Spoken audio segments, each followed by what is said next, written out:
fois de plus, je suis heureux parce que je vois que vous venez prendre connaissance du véritable évangile. Le véritable évangile, c'est la vérité. C'est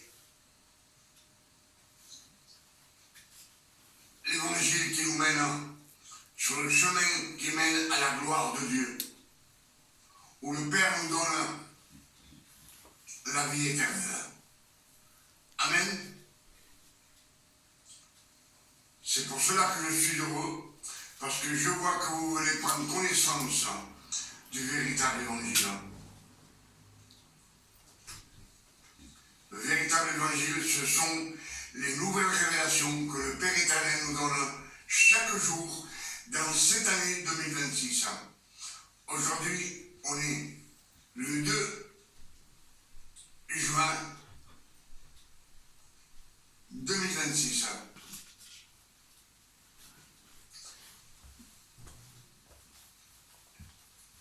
Et comme dans chaque message, je vous le dis,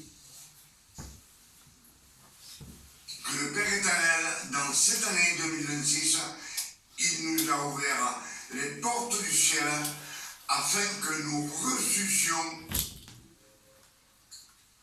les nouvelles révélations que le Père nous donne chaque jour, peu à peu. Amen. Peu à peu, il nous les donne, ces révélations, afin que nous puissions les prêcher au monde entier. Le monde entier a besoin de la vérité pour s'approcher du chemin qui mène à la gloire de Dieu, sortir des ténèbres. Plus on prêche la vérité, les nouvelles révélations, le peuple sort des ténèbres. Les ténèbres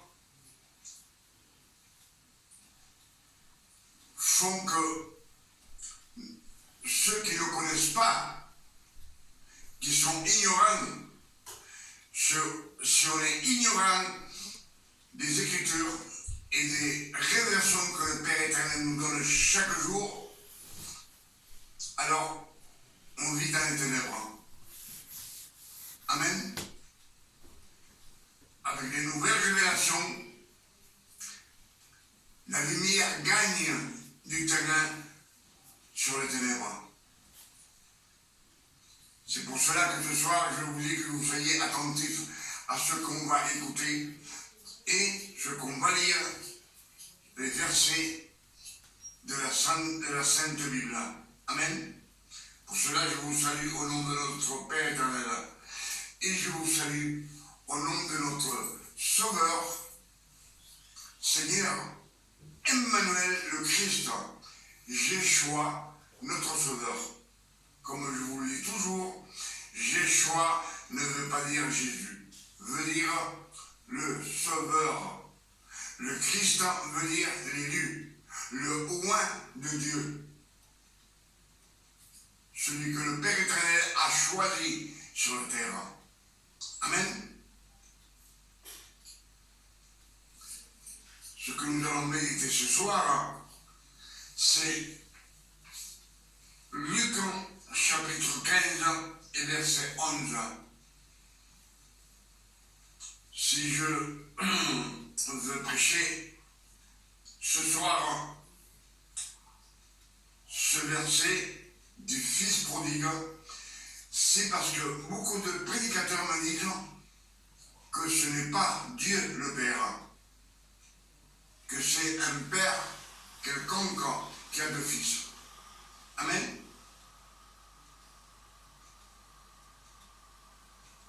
Alors je voudrais que vous soyez attentifs afin de recevoir à 100% de la parole de Dieu. Amen. Premièrement, dans les Écritures, Éphésiens 1, verset 4 nous le dit, Dieu nous a choisis avant la fondation du monde. Avant la fondation du monde, Dieu nous a choisis en Christ. Christ, comme je vous l'ai dit beaucoup de fois, c'est une phrase hébraïque qui veut dire l'élu. Amen.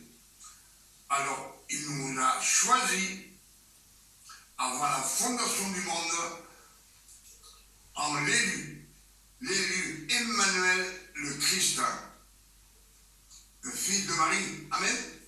Donc, afin que nous soyons des saints et irrépréhensibles. Déjà, avant la création du monde, à son peuple élu, le Père éternel lui donne la sainteté du Christ. Amen. C'est ce que nous disent les Saintes Écritures. Et maintenant,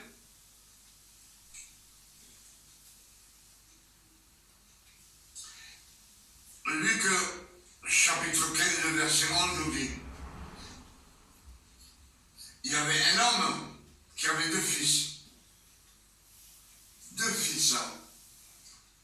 Comme je vous l'ai dit beaucoup de fois, le Père éternel a fait une sélection sur sa création. Il a choisi une descendance afin qu'il naisse le Christ.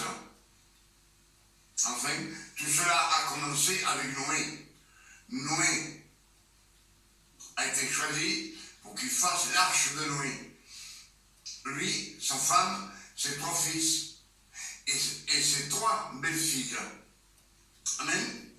Donc, de là, Dieu a choisi Sem, le fils de Noé. Cham et Japheth n'ont pas été choisis.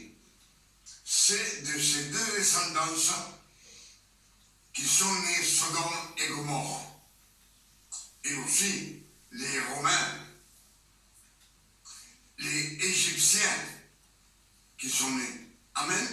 Mais de la descendance de Sem doit naître Abraham, ainsi de suite les 12 tribus d'Israël. Et des 12 tribus d'Israël, d'où doit naître le Christ. Amen. C'est pour cela que quand dans le jardin d'Éden, Genèse 3, nous dit que Dieu dit au serpent, la descendance de la femme t'écrasera la tête. Et toi, tu mordras le talon. Amen. Dieu vient de prophétiser que 4000 ans après, devait naître le Christ. Amen. Mais avant de naître le Christ, il faut que Marie naisse, la mère du Christ. Amen. C'est pour cela que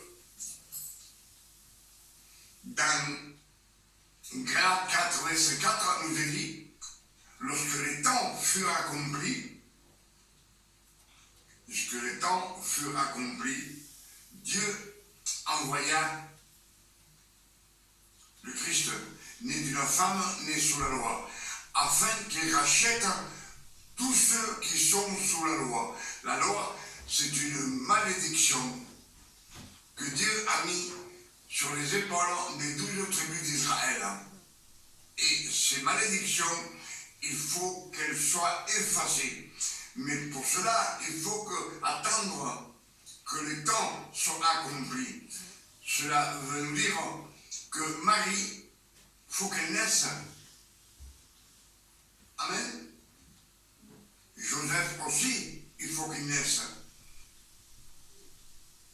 Marie, il faut qu'elle devienne une jeune fille pour pouvoir enfanter. Et quand Marie est devenue une jeune fille qu'elle peut enfanter, c'est alors que les temps furent accomplis. Amen.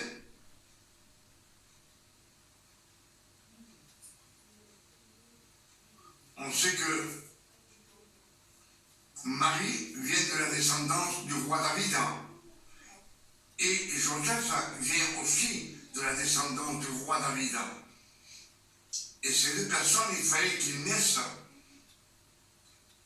et que Marie soit adolescente pour une jeune fille, pour pouvoir enfanter. Amen. Enfanter le Christ. Amen. Et là, il nous dit qu'il a racheté tous ceux qui sont sous la loi, afin qu'ils reçoivent l'adoption, adoptés comme fils. Amen. S'ils sont adoptés comme fils, ils ont la vie éternelle. Toute personne qui est adoptée comme fils. Mais c'était juste pour les Juifs, pas pour les gentils, pas pour les Romains, mais dans les Romains, comme dans les incrédules, comme il nous a choisi avant la fondation du monde. Il y a beaucoup de personnes qui ont été choisies avant. Amen. On sait que tout homme ou femme né d'un père et d'une mère, ils ont péché pendant 20 ans, 30 ans, et après, ils ont été choisis. Amen.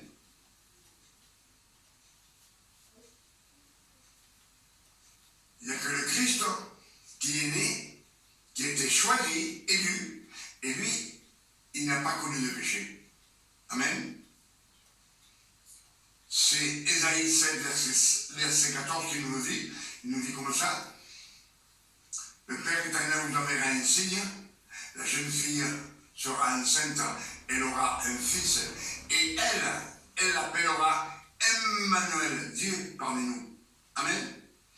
Et cet enfant se nourrira de crème et de miel jusqu'à ce qu'il jette le mal et qu'il choisisse le bien.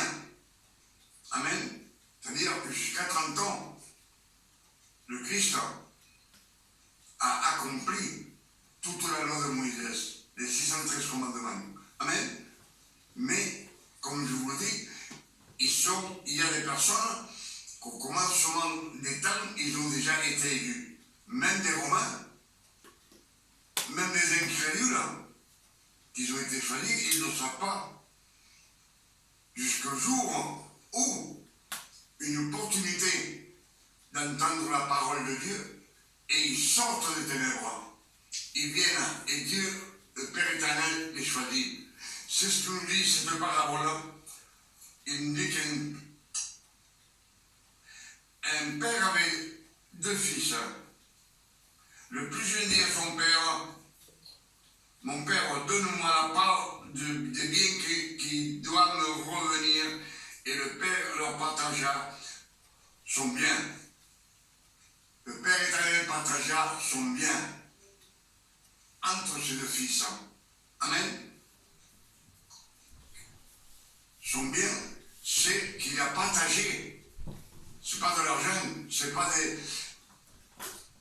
des domaines, c'est la sainteté. C'est une parabole, c'est la sainteté. Et peu de temps après, le plus jeune fils ayant ramassé toute sa sainteté, il est parti dans le monde.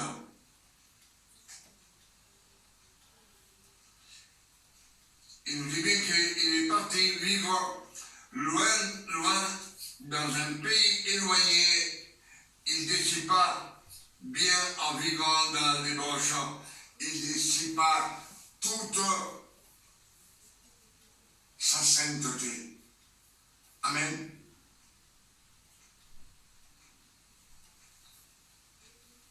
Il nous dit bien que lorsqu'il eut tout dépensé, une grande famine survint dans le pays et il commença à se trouver dans le besoin. Il se trouva dans le besoin, c'est parce que un homme, dans un moment de sa vie, plusieurs fois même dans sa vie, il a tendance à entendre la parole de Dieu. Et il a besoin de cette parole.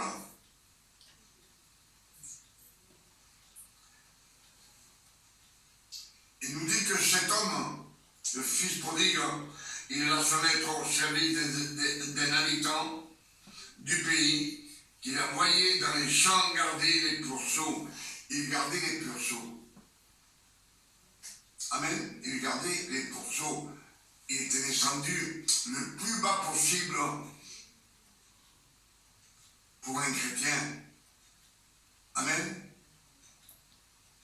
Le plus bas, c'est de donner à manger aux pourceaux. Et ce qui donnait à manger aux pourceaux, ce qui donnait à manger aux pourceaux, c'est les mauvaises paroles, la mauvaise enseignance que lui, il parlait. La débauche, les femmes, l'alcool, comme ils nous disent, jusqu'à qu'il a dépensé toute sa sainteté. Tous ceux que le Père éternel a choisis, ils ont péché avant. Même Moïse avant, pourtant, Moïse c'était un Lévi. Amen. Mais il est élevé comme un prince. Le prince, on sait qu'il vit dans l'adultère, dans l'ivresse. Et même il commet un crime. Amen. Avant que Dieu ne l'appelle au mont Hébron, où il y a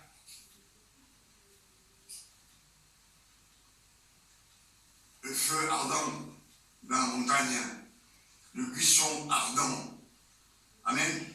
Et là, on lui dit, déchausse-toi, Moïse, car tu es sur une terre sainte, parce que c'est un pécheur.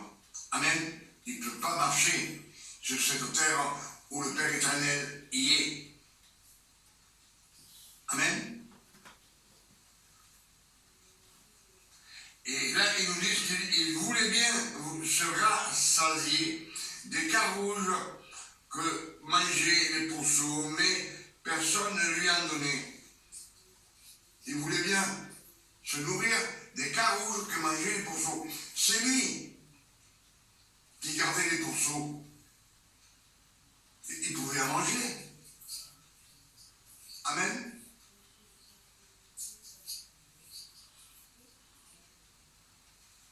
S'il ne mangeait pas, c'est parce qu'il ne voulait pas. Mais il est tombé si bas dans le péché, dans l'anarchie, dans les transgressions, que son âme, il est mort spirituellement. Mort spirituellement. C'est pour cela, comme je vous dis, dans notre vie, on a toujours tendance à écouter Dieu, sa parole, et on a tendance à venir, à chercher. Il dit, étant entré en lui-même, il se dit, combien de mercenaires chez mon Père ont du pain en abondance. Ils ont du pain en abondance. Vous voyez que cette parole parle du pain. Le pain, c'est la parole de Dieu. La parole, c'est qui te remplit. L'eau de la parole, c'est qui nous remplit et qui nous baptise de l'Esprit Saint pour parler en langue. Amen. Alors, il se dit en lui-même, il dit, je me lèverai, j'irai vers mon Père, et je lui dirai, mon Père, j'ai péché contre le ciel et contre toi. C'est ce qu'il dit en lui-même. Je ne suis plus digne d'être ton fils. Traite-moi comme l'un de tes mercenaires, comme l'un de tes ouvriers. Amen. Et il se leva et alla vers son père. Comme il était loin, le Père éternel était en train de regarder à l'horizon. Le Père éternel est toujours en train de regarder sur la terre pour voir celui qui sort des ténèbres. Amen. Mais ce qui sort des ténèbres, ce sont les élus. C'est pas n'importe qui. Son père, lui, et fut ému de compassion. Dieu courut, il courra.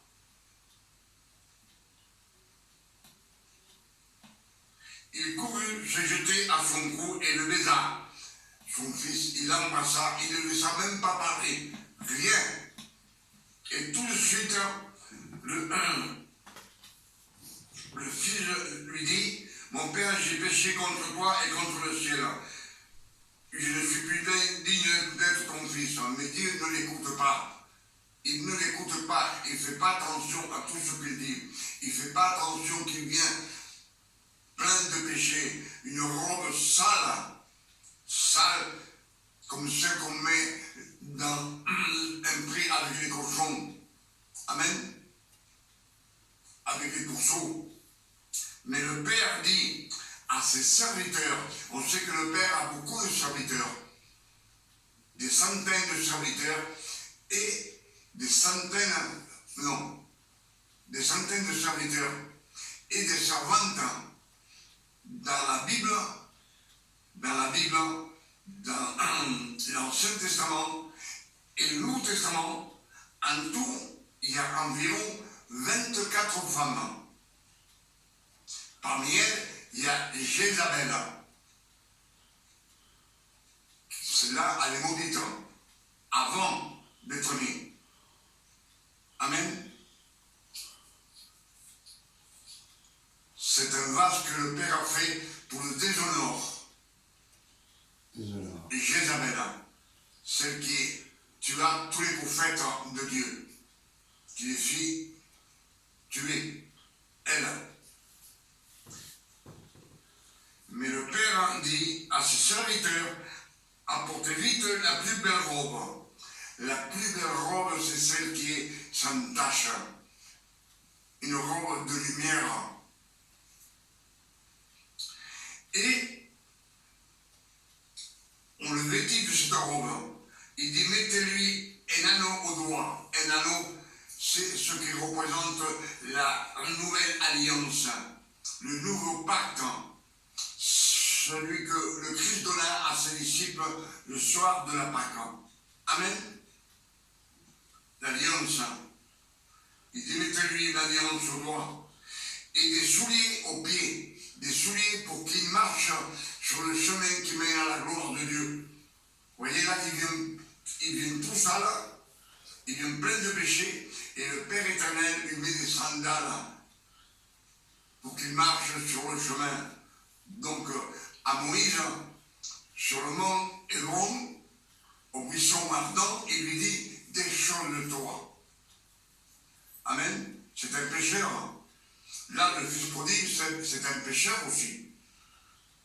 Amen. Mais pour lui, c'est un don de grâce non mérité que le Père éternel nous a donné. Mais il l'a donné à ses élus avant la création du monde. Et en plus, il dit, émenez le veau gras et tuez-le. Mangeons et réjouissons-nous. Mangeons et réjouissons-nous. Le veau gras représente le sacrifice du Christ. Amen.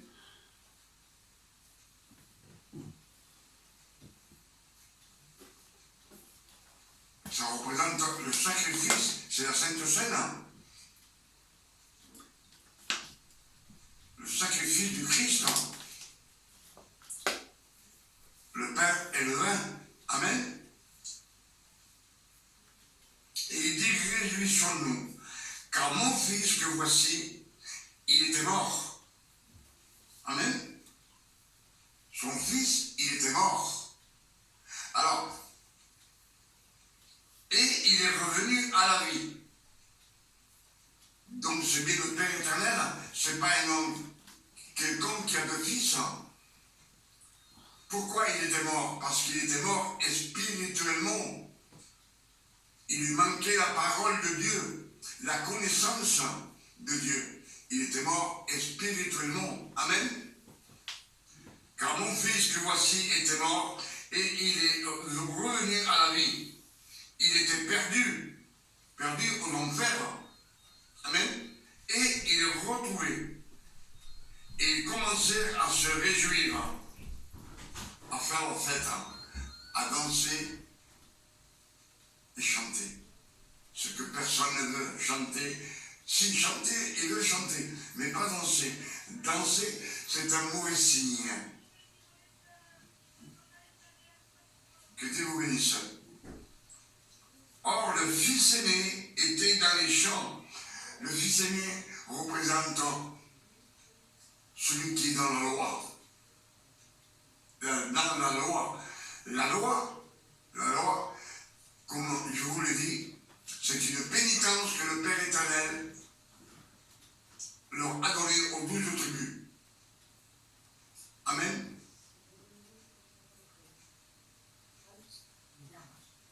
Il a fallu les racheter, les esclaves. Ils sont devenus esclaves à cause de leur mauvaise conduite, de leur mauvaise conduite, de leur mauvaise transgression. Ils conspiraient contre Dieu, ils parlaient contre Moïse. Et Dieu, ils étaient comme des esclaves sur la loi. C'est pour cela que le Père éternel les a rachetés de la loi avec le Christ. Il a pris l'élu, il l'a mis sur la croix afin que son sang, il nous justifie devant lui, devant le Père éternel. Son précieux sang du Christ qui a été versé sur la croix. Amen. Il nous a justifiés. Ce n'est justifié, c'est qu'on ne doit plus rien à personne. Amen.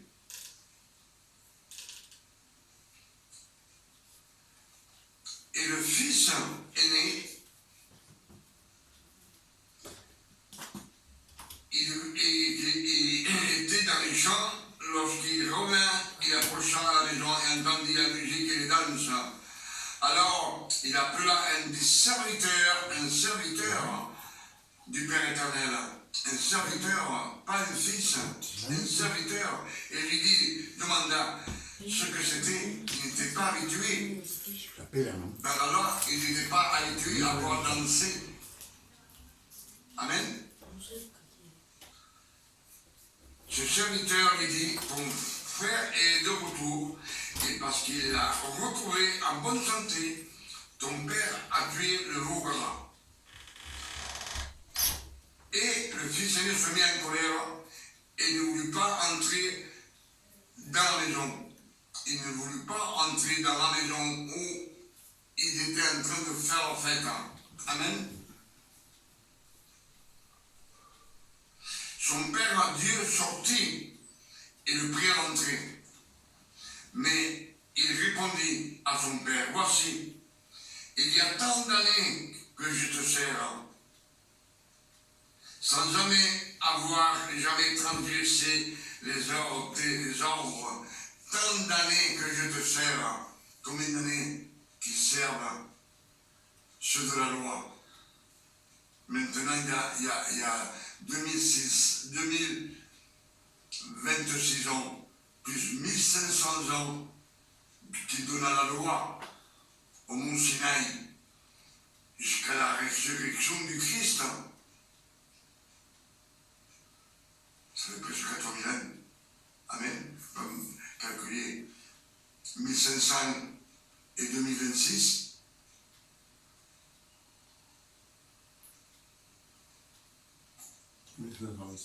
2000 et 1500, 3500, 3526 ans. Ils sont toujours sous la loi. Tu vois? C'est qu'il est en train de nous dire, il nous dit, tant d'années je t'ai servi, sans avoir jamais transgressé tes ordres, et jamais tu ne m'as donné un chevreau, pour que je me réjouisse avec mes amis. Amen. Tu ne m'as jamais donné un chevreau, tu ne m'as jamais donné, jamais, tu as fait un miracle pour ce peuple. On sait bien que depuis le mont Sinaï, que Dieu donna les 10 commandements, et ensuite les 600, amen, les 613 commandements, jusqu'à la résurrection du Christ, aucun des tribus d'Israël n'a eu un miracle, à part les élus, comme Élisée et Élie. C'était des représentations du Christ, des pouvoirs du Christ. Amen. Mais ils péchèrent aussi. Donc il n'y a que le Christ qui n'a pas péché. Donc on voit bien que, comme je vous l'ai dit, on m'a souvent dit, il nous dit bien, quand ton fils est arrivé, celui qui avait mangé tout ton bien avec les prostituées, c'est pour lui que tu as tué le veau gras. C'est pour lui que tu as tué le veau gras qui représente le don non mérité, une faveur que Dieu nous fait. Amen. Afin que nous ayons la vie éternelle.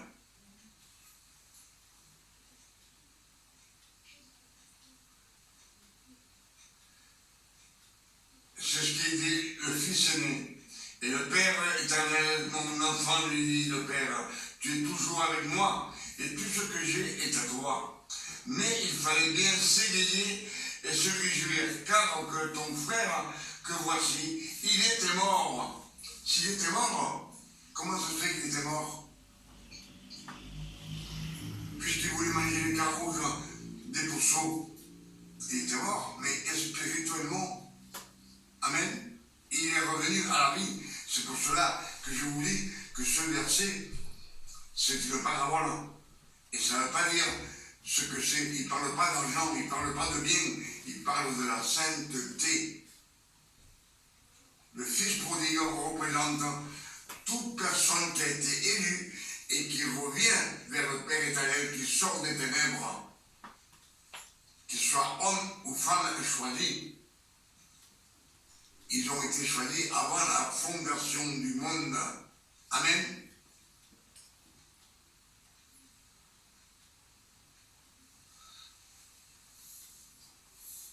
Comme il nous dit, il était perdu.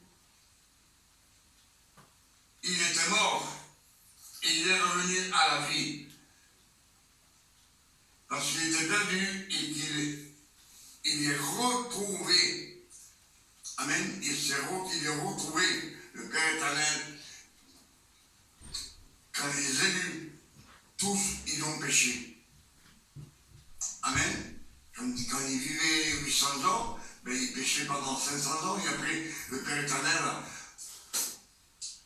il le prenait, il le choisissait. Amen. Et donc, a vécu 365 ans. Il a connu le Père éternel à 65 ans. Il a marché avec le Père éternel 300 années. Et Dieu l'a pris. Cet homme n'est pas mort sur la terre. Mais il a connu Dieu. Donc, il a vécu 65 années dans le péché, lui aussi. Comme tout le monde. Avant que Dieu ne le mène. Amen. Avec toutes ces révélations que le Père éternel nous a données ce soir, je dis 1000 fois merci, Père éternel. Merci parce que je suis reconnaissant de tout ce que le Père nous donne. S'il me le donne à vous et à moi, c'est pour que nous puissions les prêcher au monde entier et que le monde entier sache la vérité. Même des grands prédicateurs qui me disent que ce verset ne représente pas le Père éternel. Et vous voyez, si un homme est mort et revient à la vie, c'est parce qu'il était mort. Il était mort, mais mort spirituellement. Laisser les morts enterrer leur mort. Ce sont les Écritures. Amen. Comme je vous l'ai dit, pour toutes ces révélations que le Père éternel nous donne ce soir, je dis 1000 fois merci. Je suis reconnaissant de tout ce que le Père me donne et que je puisse le partager avec vous. Et je le partage de bon cœur. Amen. Je demande au Père éternel qu'avec ces révélations, vous puissiez sortir des ténèbres et venir sur le chemin qui mène à la gloire de Dieu. C'est là-haut qu'on reçoit la vie éternelle. Amen. Et comme je vous l'ai dit beaucoup de fois, il n'y a que les filles de Dieu qui vont ressusciter quand le Père éternel viendra chercher les vides. Amen. Et je le répète, 1 Thessaloniciens 4, verset 16 nous dit, le Seigneur lui-même nous enverra un signe.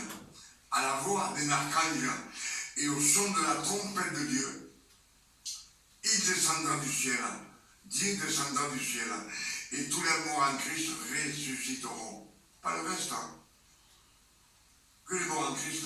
Amen.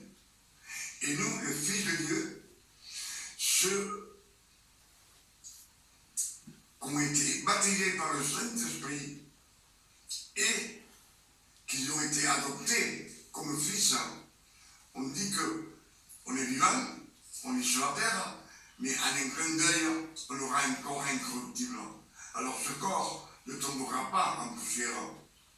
On aura un corps incorruptible et dans un instant, on rejoindra les morts en Christ et nous partirons ensemble dans les cieux célestes avec le Père éternel. Amen.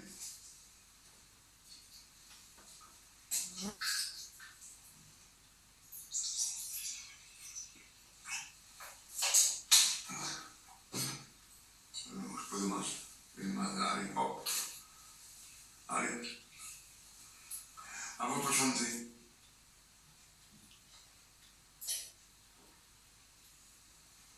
À la gloire du Père éternel, que son nom soit béni, glorifié et sanctifié sur la terre comme au ciel. Merci Seigneur pour toutes ces révélations que tu nous as données ce soir. Et je demande au Père éternel, au nom de notre Sauveur Emmanuel le Christ, qui nous donne une nuit de repos, de tranquillité, de paix, de santé, comme le Père éternel donne à ce Fils. Amen.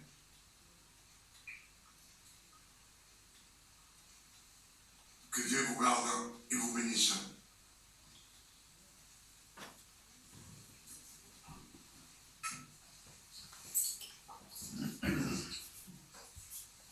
Demain, on sera le 3 juin 2026. Je vous invite à venir prendre des révélations, des nouvelles révélations que le Père éternel nous donne chaque jour. Mais je ne vous promets rien parce que demain, je dois faire des enfants et je ne sais pas si je pourrai le faire. On va m'enlever des dents et vous savez, quand vous enlevez, c'est un sacrifice qu'on fait, vraiment. Que Dieu vous garde et vous bénisse. Amen.